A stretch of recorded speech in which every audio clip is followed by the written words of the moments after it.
What is up, YouTube? Today I'm coming back at you with another video, and today's video is going to be another RPG related video.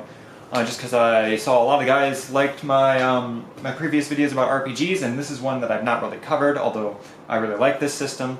I'm going to be covering this system and my general opinions. Basically, we're going to go through, we're not going to go like an in-depth review of one single book, we're going to look at the system as a whole, and just talk a little bit about that. So, today we're going to be taking a look at Fantasy Age. Fantasy Age is an RPG from Green Ronin, and it's not super popular.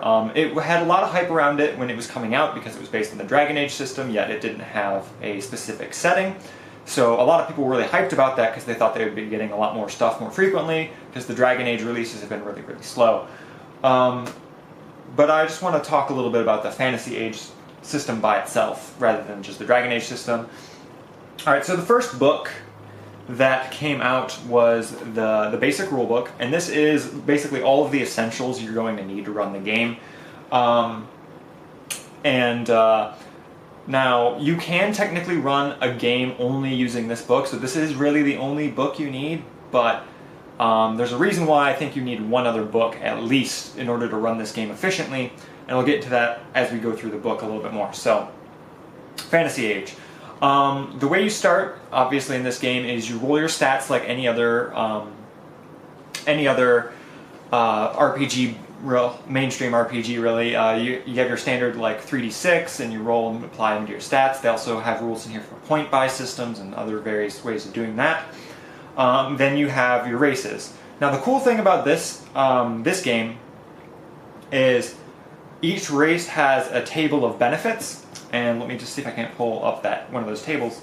Each race has a table of benefits, and basically you roll a 2d6 to determine, I don't know how well you'll be able to see it, but each race has a table of benefits, and you roll 2d6 to determine what benefit you get from your race, which is a cool way of doing racial benefits rather than it just being a static thing that's the same every time. You have a little bit of flexibility and difference there, so not every elf is going to be have the exact same benefits. So say some elves may have +1 communication, or some, and then another elf in the party might have +1 accuracy. So it's a little bit of variance, and it gives each character in the party a little bit of extra personality rather than just, oh, I'm an elf, I get +2 movement speed or whatever. So it's kind of cool. I like the way that they did that. It gives a little bit extra variance. There's not a whole lot of races in here. There's, let me see, we have elf, dwarf, gnome, halfling, human, and orc, it looks like, are all of the races. So you have your generic spread of races. And this game also uses a background system sort of similar to how D&D 5th edition does, where if you want to use it, you can do randomized rolls, and they have tables in here for like a general outline of what you should be doing for your background, such as like what if they came from upper class, lower class, or something like that. What kind of backgrounds you get. So like say if you rolled lower class, then you roll a 1d6 again, and then you have the option of being an artist, laborer, performer, sailor, soldier, or tradesperson. Now, it gives you those tables and ways to roll for them, or you can also alternatively just pick with another point buy system that it has in here as well. So that's sort of a nice way of doing it in terms of class backgrounds, which is cool. And then you have your classes. Now, this is a big gripe for a lot of people in this game. There's only 3 real classes, and that is your mage, your warrior, and your rogue. Now, one thing I will say about this book is the way that it lays out everything. It is really, really nicely laid out. Those little sections right there, those are sections for every single level. So unlike Pathfinder and D&D, where you have one solid table with a bunch of different columns and rows, and when you level up, you have to go to each individual column and each individual row and see where you level up where. They have separate sections that tells you what goes on in every single level. So level 1, you go to level 1 section, and then you look through that, and that's all you need to worry about for level 1. And then they have level 2, 3, 4, all the way to level 20. So that's one nice thing. I really like the way that this book is laid out. Another thing I want to mention is the artwork. There is lovely artwork in this book, and on the cover as well. The cover is really nice. It's one of my favorite things about this system is their art style is fantastic. It's a really great art style, and I'm really pleased with the artwork that I'm getting in here. Now, pretty much a lot of the other things, such as your experience, and your experience classes all level up at the same speed, so you don't have to worry about that, but you have an experience table there, and different modes of giving experience. And then you have your basic rules, which are very similar to a lot of other systems, although it does use a D6 system rather than a D20 system, so you have that instead of D20s. And it kind of plays very similarly to a lot of other RPGs, but it's a lot simpler to understand in my opinion. But one thing that makes this a special system is the inclusion of stunt dice. Now, stunt dice are when you, I believe it's when you roll doubles, or let me read right here. Let's see, killing characters, combat encounters, combat stunts.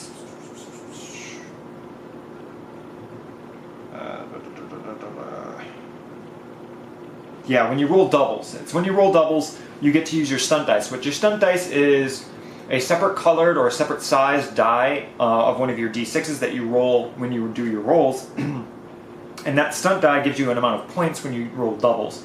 And then you have a list of combat stunts, and there's also out of combat stunts. And you get to pick and choose what you spend your points on from your stunt dice, and you get to basically do like a really fancy flair type stuff. And then you can also do custom stunts if you wanted to. You can make your own stunts and put them on a special table for them. But they do give you a good list of stunts here. And it's basically a way of doing critical rolls, which is really, really cool. And I like that. It's a kind of a unique take on the D6 system, and it makes it have its own little flavor to it. A lot of the other things, though, like your minor and major actions, health and healing, are all very similar to other systems. Now, you do have a talent system, and which is kind of like your skill system, and then you have a special thing here, which is sort of like prestige classes in other games. You do have specializations, which is really where your classes sort of separate from each other. So you do have your three main core classes, which you can just do the base classes if you want. You don't have to do specializations, but if you want a little bit more extra stuff, you can do specializations, such as the Arcane Scholar. And specializations have different requirements for them, and you just read through them, and once you reach the requirements, you can go into that specialization and you get different talents and stuff for that specialization, which is really cool. So it gives a little bit of extra stuff. Now, there's not a whole lot of specializations in the base book, but you do get a handful of them. The equipment section's really nice. You have a lot of equipment with a lot of different tables and good descriptions and everything. And now we get to one of the biggest things about this game that is really, really cool. So your spell system in this game has sort of like a spell point system. That is, you spend the spell points, and then when you rest, you get your spell points back, and then stuff like that. But you have a bunch of different types of magic. You've got different schools of specialization, I would say, and each school has its own unique feel and its own unique spells, sort of like D&D, but they're more separated than like D&D style stuff.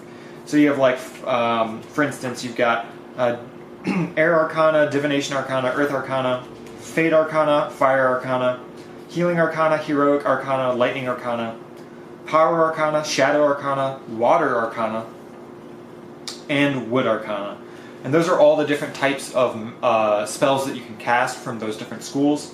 So you do have quite a different number of schools to go through and stuff like that. Now, this book also has a really great GM section. They've got a lot of different tips and pointers for running this game that I think are going to be really useful, not only to this game, but to really any game. And it gives you a good overview on what to do and how to play this game.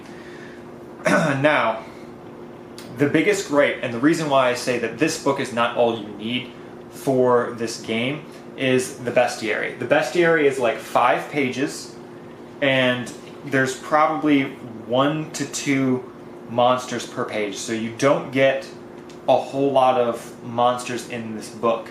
which is the biggest gripe that a lot of people have with Fantasy Age. They don't like the fact that there's not a lot of monsters in the bestiary for the base rulebook here.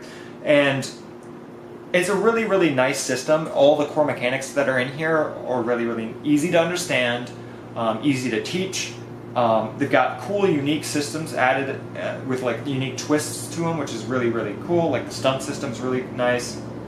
I really like the background system in this. I like the background system in this game a lot more than I do in D&D 5th edition.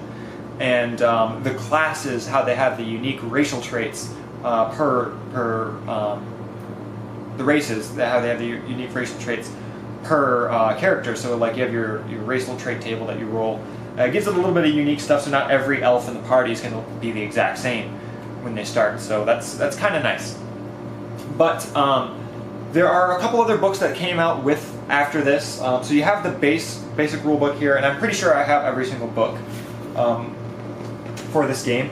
The next one they came out with was the Bestiary. Now, the Bestiary is the book that I think is required to go with the basic rulebook. I think in order to run this game comfortably, you need the Bestiary. It is an absolute necessity. Because the handful, it's barely over a dozen monsters that they give you in the basic rulebook is going to feel really repetitive if that's all you've got to work with. Obviously, it does give you like an outline to make your own monsters, but it's always nice to have something to pull from in addition to that. So the Bestiary obviously is something that I really, really think every person running this game is going to need. Once again, artwork on the cover is fantastic, artwork on the back is fantastic, and the quality of the books themselves are just great. Now, the Bestiary is really, really cool.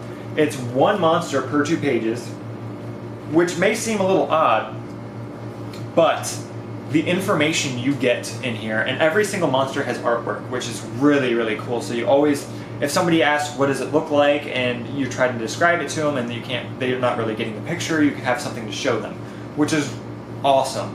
Very few bestiaries that I've ever seen has artwork for every single monster type, which is very interesting. But not only does it give that, it gives them, it tells you what different kind of modifications you can do per monster. Obviously, it has your standard stat block and whatnot, but it also gives you adventure hooks, which is something that I've not seen in any other bestiary as well. The adventure hooks are example plot hooks that you can throw in to throw this monster into your adventure. So, for instance, the Iron Maiden monster here, it's got 3 different adventure hooks, and usually all the monsters have about 3 adventure hooks that it'll give you. And I'll read one of them for you. The adventure hook for the Iron Maiden that it says here, it's called Blood and Iron. A hapless adventurer was consumed by an Iron Maiden while exploring the ruins of an ancient wizard's tower. The Iron Maiden now seeks to carry out its last command, avenging its creator's death at the hands of a nearby village. Can the PCs stop the monster from destroying the village, even as the adventurer trapped within screams in agony and begs for them to end his suffering, or can they somehow save the Iron Maiden's victim? If they do, will the adventurer ever truly recover from this ordeal? So it gives you a good, here's an idea of how to implement this monster into your campaign, and it does that for every single monster in this book, which is really, really nice. And there's just a ton of different information on one specific monster. So you have huge descriptions, huge sections of flavor text, you've got huge sections of how you can modify them, and you have huge sections of adventure hooks, and then you have your standard stat blocks, which is super in-depth. So it makes each monster feel very, very fleshed out and very organic, which is something you don't often get in a lot of bestiaries. A lot of the time bestiaries will be like, here's your stat block, here's a description of the monster, you decide how to implement it, you decide your adventure hooks yourself, and that's pretty much it. But this has a ton of different stuff that you can draw from for one specific monster. So it's really, really good, and I really like the sections on modifications as well, because it gives you a little bit of it gives you the ability to add a bit of a twist. So like if the characters run into the same monster a second time, they're like, oh, it's that same monster. But then you can also be like, but it has this twist as well. So really, really essential, in my opinion, to running this game is having the bestiary. It's like a necessity. Pretty much all of your monsters are in this book. Pretty much everything is in here. All your basics, at least. So Definitely worth getting the bestiary as well. And I really recommend, if you're going to run this game, you need these two books. These are the two that you require to have in order to run this game comfortably. So that's pretty much an overview of those two. But recently they just came out with their third book, that is the Companion. Once again, artwork is fantastic. I love the artwork in this series of books. They're great. But yeah, so they have the Companion. Now the Companion is a lot of things that people had complaints with, it addresses in this. So for instance, it adds a ton more specializations to your classes. So you've got a lot more new specializations, such as martial artist, pirate, outrider, razor, seer, slayer, soulbound, totem warrior, and so on and so forth. There's tons of different extra specializations in here. It also gives you new races, which is something that a lot of people had complaints with because they only had their standard spread of races. And so I will go through all of the races in here. It also gives you a couple extra additional sections here at the very beginning of how to add, if you've already started a campaign, how to add stuff from this book fluidly into your campaign.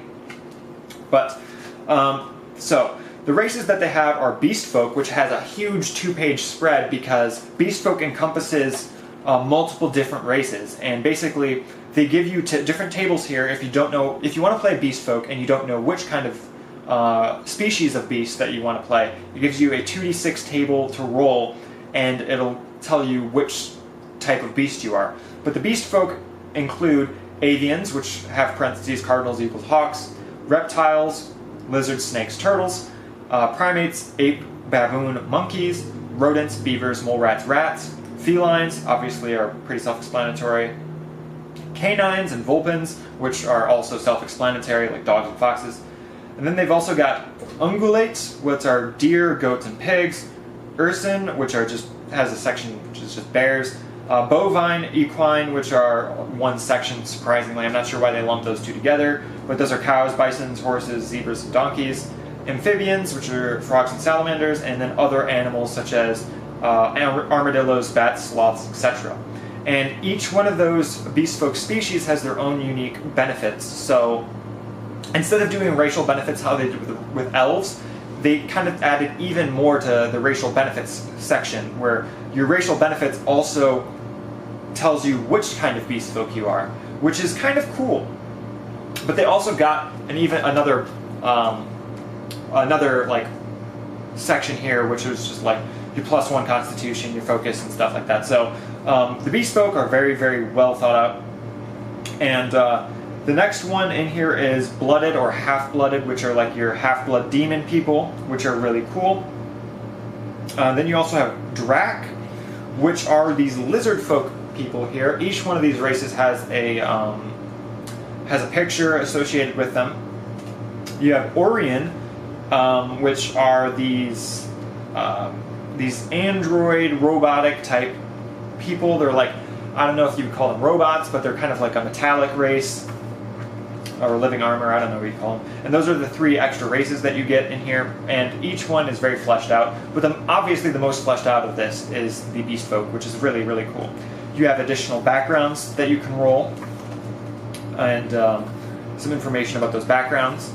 You have new talents, which are always really nice, and then new specializations, like I mentioned before, which are always something that you would really like to have. Lots of new specializations. New magic, which introduces new magic schools and a new magic to the existing schools as well, which is really cool because you can't have enough magic in here. So the new magic system, the new magic that you have in here is Beast Arcana, which kind of comes as a sort of like a summoning type magic system. Cold Arcana, Death Arcana, Enchantment Arcana, Illusion Arcana, Protection Arcana, Psychic Arcana, and that's pretty much it. And it also gives you a lot of optional rules in this book, such as Minor Arcana as well, and Divine Magics. It has rules for Divine Magics if you wanted to add that into your game as well. And then it gives you some more sections on rewards and artifacts. a lot of stuff on artifacts in here, which is really cool. It gives you good stuff on making cursed items and normal artifacts, which is really cool. It also gives you additional rules in this game to expand your rules in the core rulebook, such as mass combat rules and finishing moves and how to engage with mass combat and stuff. And then you also got optional battle rules as well. You have more options in terms of that. It also gives you rules in here for diplomatic things with different realms and stuff, which is interesting, and gives you more stunt tables. So when you roll for your diplomatic stuff between two nations, it gives you stunt dice tables for those. It gives you stunt dice tables for plot stunts, which are interesting as well. And it also gives you a bunch of sample organizations to add if you don't want to make your own organizations for the diplomatic type stuff. It also gives you samples. But another thing in here is gives you a lot of vehicles, tons of different vehicles, tons of different rules on vehicle combat, which is something that was really lacking from the core rulebook in my opinion. Descriptions on chases and how to do chases and speeds and how to plan for a chase, how to do all that stuff. It gives you rules for structural damage, which is very important for doing the mass combat and sieges and stuff like that. And gives you a bunch of different tables, and everything in these books are all laid out really, really well. It gives you more helpful tips for making NPCs in this, and how to make your NPCs more fleshed out with relationships and stuff like that, and followers. So that's a really nice section as well. It's always nice to get more GM stuff in these types of books.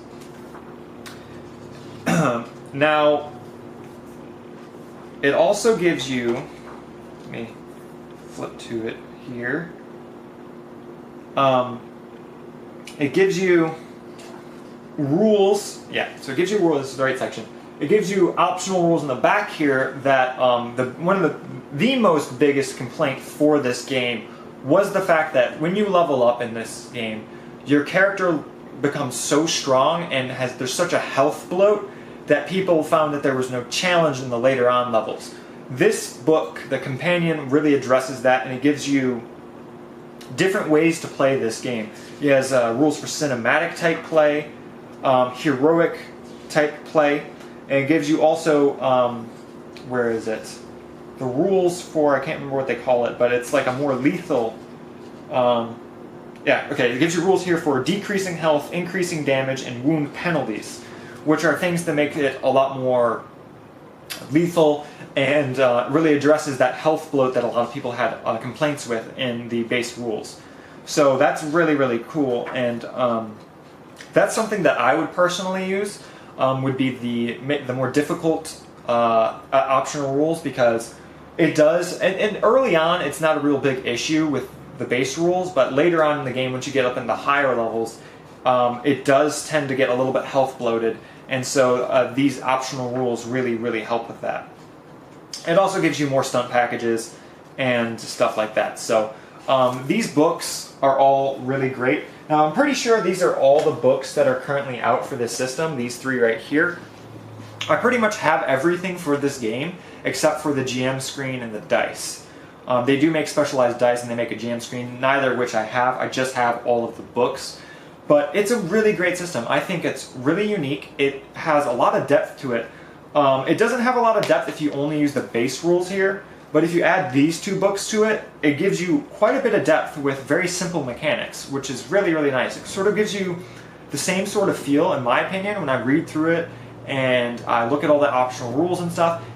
With these three books combined, it really kind of gives me the same sort of feel as the Rules Cyclopedia, where the base mechanics are really simple to understand and really simple to use and really simple to teach other people, but there's a lot of options there for other things, such as optional classes, optional ways to play the game, alternate rules for combat, alternate rules for magic and stuff like that. So it gives you a lot to work with, and I really think that part of the thing that really bothers me with people in this game is they checked out the base rulebook, which obviously, in my opinion, could have used a lot more stuff in it, and then they never took a look at anything else.